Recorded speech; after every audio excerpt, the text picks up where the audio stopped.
If you've watched a game of Dota before, you've heard the casters talk about map control. Which team has more map control? How can they regain map control? And so on. But what does it actually mean? Let me show you the tools that the best teams use to go from this type of map control to this type of map control in under a minute.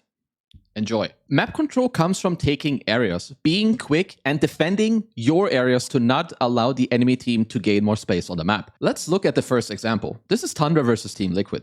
Tundra are ahead, and Liquid are trying to dodge them because they're too weak, which means that Tundra, they want to push their advantage. So they pop a smoke to go across the map and to try and connect to this observer ward, which is currently showing them where Mickey is. The next two important things in this clip as well is that they have outpost control and they have TPs available, meaning if they ever need to come back to this area of the map, they immediately can. Before the smoke connects, I want to show you also the map state that Liquid have. They're pushing down bottom, they're very aggressive with a lot of heroes. Before the smoke connects, Mickey actually goes for the TP out, so he has a good read of the situation. Boxy tries to get out, but they will kill him within his TP. Ace TPs out, and shortly after, you also have Nisha, who's forced to TP out as well. The next very important step to all of this is because they have outpost control, because they have gate control, they immediately ping Mickey when they see him TP into the top lane. They now TP with 4 of their heroes just to stop him from running out on this map. I want you guys to now pay attention and look at this image. Look at the map control of the start of this play at minute 26 and look at the map control at minute 26:45. Insane. And this is only 45-second difference. Here's a different variation of how to gain map control. This is actually from the TI finals. XG, they're up 13,000 gold. And if you look at the map, Falcons are doing quite okay. They TP down with Ame to just try and regain control of the map. Now, there's a few very important steps. Ame was actually about to walk up and not push forward. Nova TPs with him to help him move forward. At the same time, you have XXS who gated from top to bottom. So basically allowing them to pincer together. They now force Amar out of the bottom side. The good thing about this play, even though they use TP with 2 of the heroes with X Nova and Ame, they can now kill the next wave and then just gate together, which means even though they left this area to force out the bottom lane all the way, they can do exactly what they're doing here, which is to double gate back top. And if you are now looking at Falcon's perspective, Malrine has to respect that. He has to farm backwards. They're also scanning and the scan hits. But at the same time, they were not allowed to push out mid and they were not allowed to push out bottom. The start of the play, the map control looks something like this. But now when the play is over, it's actually more like this now.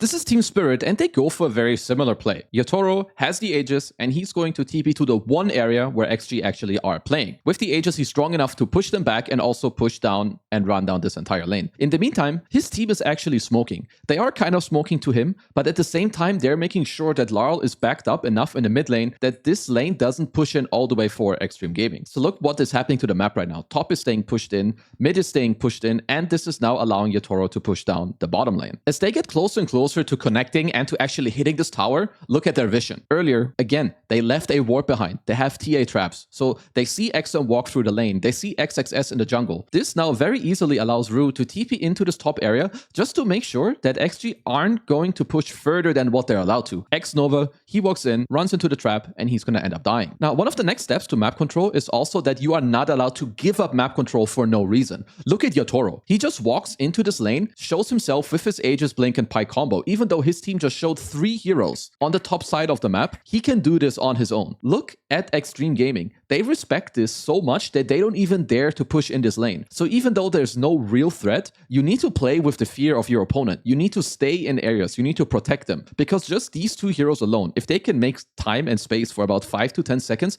this could give enough time for both Larl, Rue, and maybe even Collapse to walk over and give them a good teamfight.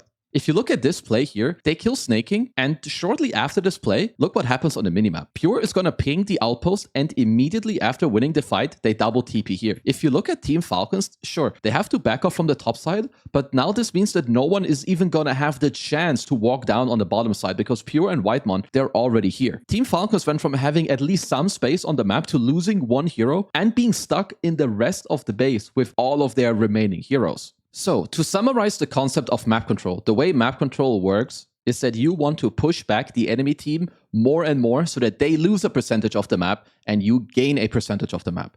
Now, what are the tools that you can use in order to do this? First of all, gate and outpost are incredibly important when it comes to this equation.